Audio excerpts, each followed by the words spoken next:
اعوذ باللہ من الشیطان الرجیم بسم اللہ الرحمن الرحیم اللہم صلی علی سیدنا مولانا وعلی آل سیدنا مولانا محمد و اصحاب سیدنا مولانا محمد وبارک وسلم صلو الصلاۃ والسلام علیکہ یا رسول اللہ وعلی آلک و اصحابک یا حبیب اللہ۔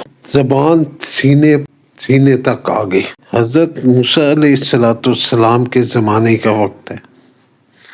بلم بن عوام یہ وہ شخص اپنے دور کا بہت بڑا عالم اور زاہد تھا۔ اس کو اسم اعظم کا علم بھی تھا۔ وہ اپنی جگہ بیٹھا روحانیت سے عرش تک کو دیکھ لیا کرتا تھا اور بہت ہی اتنا بزرگ اور برگزیدہ شخص تھا کہ اس کی دعائیں بھی اللہ عز و جل قبول فرماتا تھا۔ اس کی دعائیں بہت مقبول ہوا کرتی تھیں۔ اس کے شاگردوں کی تعداد 12,000 کے قریب تھی۔ جب یہ حضرت موسیٰ علیہ السلام کی قوم جابرین سے جہاد کے لیے بنی اسرائیل کے لشکروں کے ساتھ روانہ ہوئی تو بلم بن عوام کی قوم اس سے گھبرائی ہوئی تھی اور کہا کہ حضرت موسیٰ علیہ السلام کی بہت ہی بڑا لشکر لے کر حملہ آور ہونے والے ہیں، چاہتے ہیں کہ ہم ان کو اپنی زمینوں سے نکال کر یہ زمینیں اپنی قوم بنی اسرائیل کو دے دیں۔ اس لیے حضرت موسیٰ علیہ السلام کے لیے بدعا کیجیے، وہ شکست کھا کر واپس چلے جائیں۔ چونکہ آپ کی دعائیں قبول ہوتی ہیں، آپ ضرور دعا کیجیے۔ یہ سن کر وہ کانپ گیا اور کہنے لگا، تمہارا برا اللہ کی پناہ ہو حضرت موسیٰ علیہ السلام پر، وہ اللہ کے رسول ہیں اور ان کے لشکر میں مومن اور فرشتوں کی جماعت بھی ہے، بھلا میں کس طرح بدعا کر سکتا ہوں؟ لیکن اس قوم نے رو کر گڑگڑا کر اس طرح اصرار کیا کہ اس نے کہہ دی کہ میں استخارہ کے بعد اجازت مل گئی تو میں بدعا ضرور کروں گا، مگر استخارہ کے بعد بدعا کی اجازت نہ ملی تو اس نے صاف جواب دے دیا، میں اگر جو بدعا کروں گا تو میری آخرت برباد ہو جائے گی۔ اس کے بعد اس کی قوم کو بہت گرا گزرا اور اس قوم نے اس کو تحفے اور پیسے پیش کرنے کا اصرار کیا، یہاں تک کہ بلم حریص اور لالچ میں بھوت سوار ہو گیا۔ وہ مال کے جال میں پھنس گیا اور اپنی گدی پر سوار ہو کر بدعا کے لیے چل پڑا۔ راستے میں بار بار اس کی گدی ٹھہر جاتی اور منہ موڑ کر بھاگ جانا چاہتے تھے، مگر وہ اس کو مار کر آگے بڑھاتا رہا، یہاں تک کہ گدی کو اللہ تعالیٰ نے گوئی کی طاقت عطا فرمائی۔ اس نے کہا کہ افسوس اے بلم، تو کہاں اور کدھر جا رہا ہے؟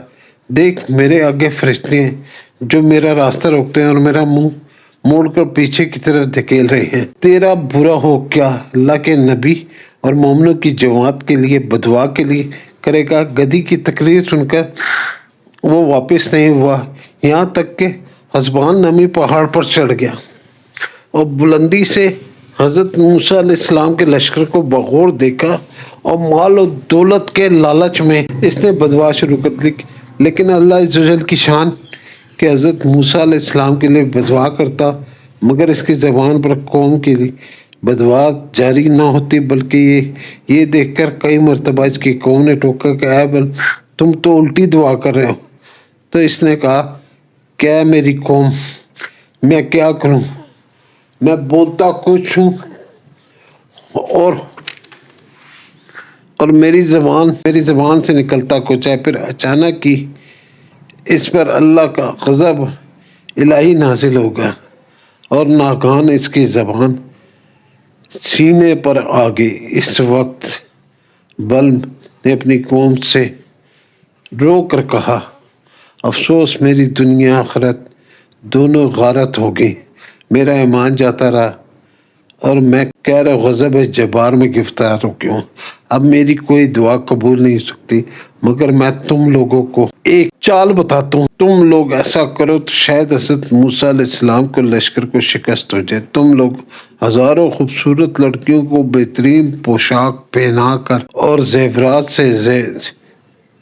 زیورات پہنا کر بنی اسرائیل کے لشکر میں بھیج دو۔ اگر ان میں سے ایک آدمی بھی زنا کرے گا تو پورے کا پورا لشکر شکست کھا جائے گا۔ چنانچہ بلکہ اس قوم نے اس کے بتائے ہوئے مکر کا جال بچھایا اور بہت سی خوبصورت دو شیزاؤں کو بناؤ سنگار کر کے بنی اسرائیل کے لشکر میں بھیجا، اور یہاں تک کہ بنی اسرائیل کا ایک رئیس لڑکا حسن و جمال پر فیکتا ہو گیا اور اس کی اپنی گود میں اٹھا کر حضرت موسیٰ علیہ السلام کے پاس لے گیا اور فتویٰ پوچھا کہ اے اللہ عز و جل کے نبی، یہ عورت میرے لیے حلال ہے کہ نہیں؟ آپ نے فرمایا خبردار، یہ تیرے لیے حرام ہے، فوراً اس کو اپنے سے الگ کر دے۔ اللہ عز و جل کے عذاب سے ڈر، مگر رئیس اس پر غلبہ شہوت ایسا زبردست سوار ہوا تھا کہ وہ اپنے نبی علیہ السلام کے فرمان کو ٹھکرا کر اس عورت کو اپنے خیمے میں لے گئے اور زناکاری میں مشغول ہو گئے۔ اس نحوست کا اثر یہ ہوا کہ بنی اسرائیل کے لشکر میں اچانک طاعون پلیگ پھیل گئی اور گھنٹے بھر میں 70,000 آدمی مر گئے اور سارا لشکر تتر بتر ہو کر نامراد اور ناکام واپس چلا گیا، اور حضرت موسیٰ علیہ السلام کے قلب پر بہت ہی گہرا صدمہ گزرا اور بلند پہاڑ سے اتر کر بارگاہ الہی میں آخری دم تک اپنی زبان کے سینے پر لٹکنے گیا۔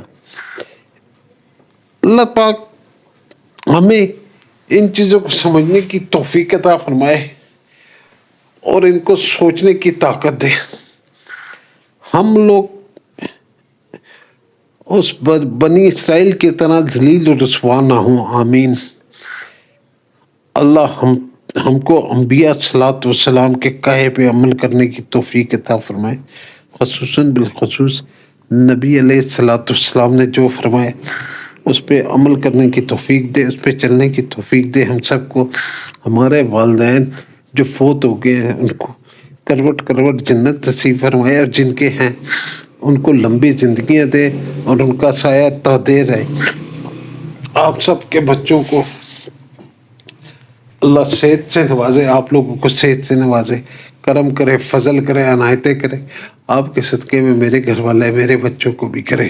صلی اللہ تعالیٰ علی خیر خلقہ محمد وآلہ وصحبہ اجمعین۔ یا ارحم الراحمین، بحق لا الہ الا اللہ۔